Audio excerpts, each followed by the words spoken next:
le 15 juin dernier a lieu, au musée de l'histoire de la vie quotidienne, l'exposition Madeleine Project. Dans cette découverte de la vie de Madeleine, l'éducation est une place centrale. Mélanie Potier, chargée d'exposition temporaire, nous explique le métier d'institutrice de Madeleine. Donc Madeleine était institutrice. Clara Baudou l'a découvert grâce à tes photographies de classe qui ont été retrouvées dans la cave.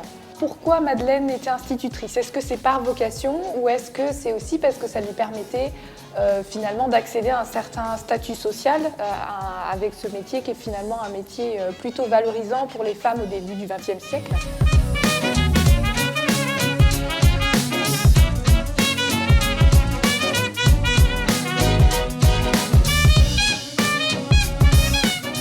On peut penser une vocation parce que sa tante Georgette était elle-même institutrice. Elle a obtenu le certificat d'études primaires en 1914. Et par ailleurs, le père de Madeleine était professeur dans l'enseignement technique à l'École nationale de Saint-Ouen. On a également conservé du coup dans la cave des affaires du père qui témoignent de son métier, comme par exemple les bons de cantine de l'École nationale ou encore des agendas scolaires de 1937 à 1938, ou plus particulièrement aussi une boîte de compas qui témoigne finalement d'un enseignement technique orienté plutôt vers des travaux pratiques prépondérants, comme c'était le cas quand on cherchait à enseigner pour des spécialisations, des métiers spécialisés par la suite.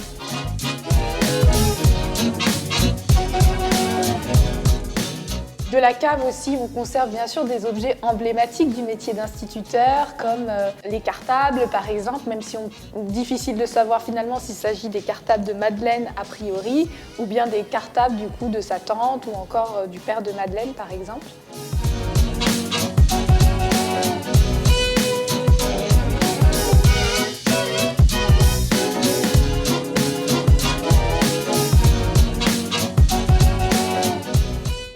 La particularité de Madeleine, c'est qu'elle était véritablement très diplômée pour l'époque au début du XXe siècle.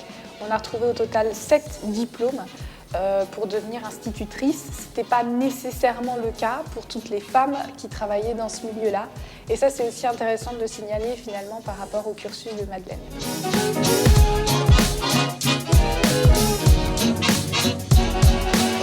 Il y a d'autres objets qui sont aussi significatifs d'une époque et qui témoignent finalement d'une évolution dans le système scolaire à l'époque où Madeleine elle-même enseignait.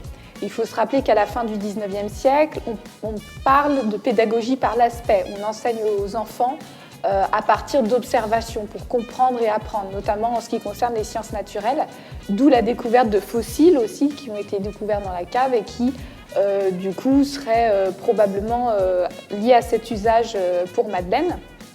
Par ailleurs, il y a aussi les bons points, les images d'école qui ont été découvertes, qui finalement témoignent aussi d'un siècle où l'école devient sélective finalement. On est dans un système méritocratique au mérite pour les élèves du début du XXe siècle où ça commence véritablement à se mettre en place. Alors même qu'en même temps, dans ce système scolaire en évolution, il y a plusieurs cursus qui se développent et qui vont tendre ensuite à disparaître après Madeleine. Et c'est aussi ce qu'on découvre au travers des diplômes de Madeleine elle-même, puisque le certificat d'études primaires va disparaître en 1989, par exemple. Son brevet de fin d'études, pareillement, ne sera plus d'actualité à la fin du XXe siècle et témoigne finalement d'une évolution au sens où les écoles n'étaient pas répertoriées par 3 ordres ou par 3 degrés entre le cursus primaire, secondaire et supérieur, comme c'est devenu le cas par la suite à la fin du XXe siècle, avec aussi le changement de ministère qui s'est mis en place. On est passé d'un ministère de l'Instruction publique au ministère de l'Éducation nationale à partir des années 30.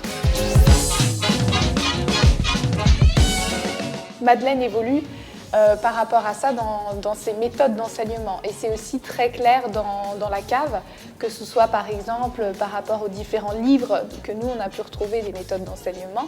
On a des livres qui témoignent de lecture finalement où on privilégie ce qu'on appelle les méthodes un peu syllabiques, donc en syllabes, et on passe à un système complètement différent par la suite.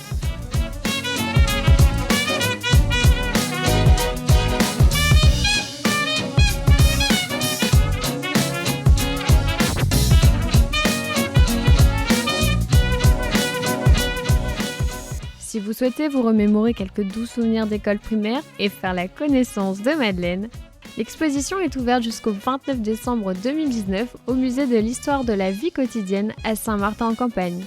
Alors, n'hésitez plus!